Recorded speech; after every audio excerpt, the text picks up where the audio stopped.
જામનગર સ્થિત આમ્રપાલી બુદ્ધ વિહાર ખાતે બૌદ્ધ ધર્મ સંઘ અને સમસ્ત ધમ્મબંધુઓના સહયોગથી પવિત્ર વર્ષાવસા કાર્યક્રમનું ભવ્ય આયોજન કરવામાં આવ્યું છે।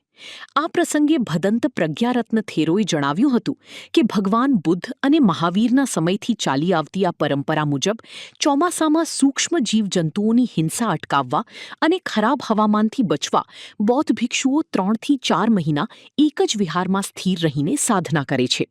આ સમયગાળા દરમિયાન ભિક્ષુઓ વિહારમાં રહીને મૈત્રી ભાવના, ધ્યાન સાધના, ધમ્મપદનું પઠન તથા ડોક્ટર બાબા સાહેબ આંબેડકર રચિત ધ બુદ્ધ એન્ડ હિઝ ધમ્મ જેવા ગ્રંથોનું ચિંતન કરે છે। જામનગર ખાતે યોજાઈ રહેલો આ તેમનું 16મો વર્ષાવસ છે, જેમાં મોટી સંખ્યામાં ભક્તો જોડાઈને ભિક્ષુઓની સેવા ભક્તિનો લાભ લઈ રહ્યા છે।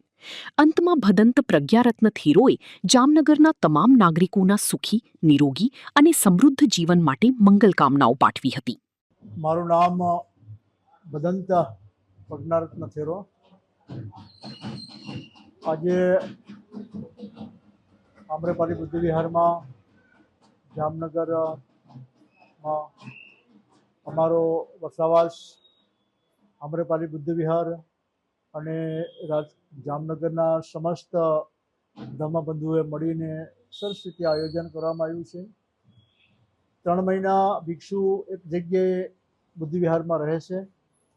મેત્તા ભાવના, ધ્યાન ભાવના અને ધમ્મપદ અને પરમ પૂજ્ય બાબા સાહેબ આંબેડકર દ્વારા લખેલું મહાગ્રંથ બુદ્ધ અને તેનો ધમ્મનું વાંચન થાય, લોકોને જીવન જીવવાની કળા શીખવાડવામાં આવે, આપસમાં ભાઈચારાનું નિર્માણ થાય।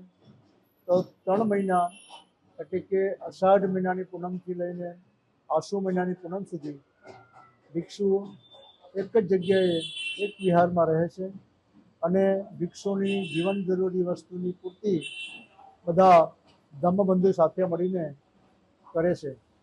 તો અટાણે અમારો જે વર્ષાવાસ છે અષાઢ મહિનાની પૂનમથી લઈને આહુ મહિનાની પૂનમ સુધી રહેશે, એટલે કે આસો મહિનાની પૂનમ સુધી રહેશે। તો હકીકતમાં વર્ષાવાસ એટલે શું? તો વર્ષાવાસ એટલે તથાગત બુદ્ધથી આજ સુધી, એટલે કે તથાગત બુદ્ધના સમયથી આજ સુધી જો બુદ્ધે અને એ સમયની અંદર રાજકુમાર વર્ધમાન કે જે મહાવીર સ્વામી અને બોધિસત્વ રાજકુમાર સિદ્ધાર્થ એટલે કે તથાગત બુદ્ધ, તે બંનેએ પોતપોતાના અનુયાયીઓને અને પોતપોતાના શ્રાવકોને જો ઉપદેશ આપ્યો કે ભાઈ અષાઢ મહિનાની પૂનમથી લઈને કારતક મહિનાની પૂનમ સુધી જે વરસાદ આવે છે તો રસ્તા વચ્ચે આમ જીવજંતુ નીકળે છે અને જીવજંતુ ભિક્ષુઓના પગ નીચે કસડાઈને મરી જાય અને પ્રથમ શીલનો ભંગ થાય છે। એ ઉપરાંત જો ઘણા બધા જીવ જનાવર પણ નીકળતા હોય છે, ઝેરી હોય, બિનઝેરી હોય। એ ઉપરાંત ઓચિંતાના વરસાદ આવતા હોય, ભિક્ષુને રહેવા માટે બહુ તકલીફ પડતી હોય છે। ઠીક એવી રીતે જૈન મુનિઓને પણ રહેવા માટે તકલીફ પડતી હોય છે। તો તેમના અનુયાયીઓ અને બૌદ્ધ અનુયાયીઓ સૌએ પોતપોતાના ધમ્મને વિકસિત કરવા માટે બધા સાથે મળીને જો વર્ષાવાસનું આયોજન કરવામાં આવ્યું છે। તો વર્ષાવાસનું આયોજન એટલા માટે જ કરવામાં આવ્યું છે કે ભિક્ષુને અને જૈન મુનિઓને કોઈ 3 મહિના 4 મહિના તકલીફ ન પડે।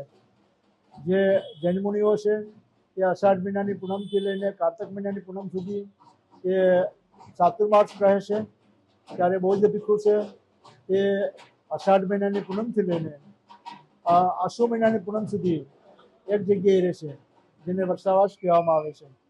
તો અમારો 16મો વર્ષાવાસ ઉપસમુદાય થયા પછી 16મો વર્ષાવાસ જામનગરમાં આમ્રપાલી બુદ્ધ વિહાર અને બૌદ્ધ ધર્મ સંઘ બધા સાથે મળીને સરસ રીતે આયોજન કરવામાં આવ્યું છે।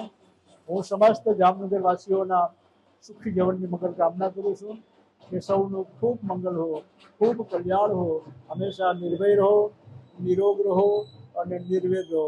સુખી હો, સુખી હો, સુખી હો।